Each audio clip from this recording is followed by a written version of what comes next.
masamang pinaplano ng pamilya Guerrero laban kay Tanggol, lahat ito ay masisira.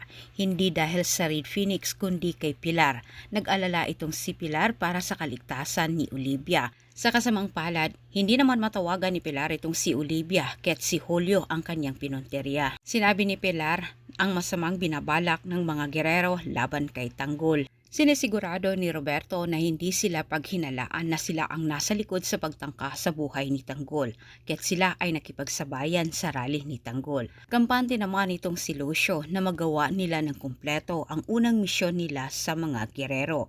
Sobrang tiwala itong si Lucio kay Santino na matumba nito si Tanggol. Wika ni Lucio, si Santino lang umano ang bukod tanging makakalapit kay Tanggol dahil kapatid ito.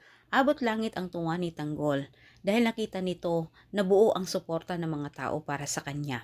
Ngunit nanggagalaiti sa galit naman ang mga Guerrero sa kabilang banda nang iilan lang ang dumalo sa kanilang rally at napanood pa nila kay Tanggol. Ngunit para kay Roberto at Miguelito, binaliwala nila ang mga tao kay Tanggol dahil sigurado naman umano sila dahil hindi naman umano maabutan ng liwanag ng araw itong si Tanggol.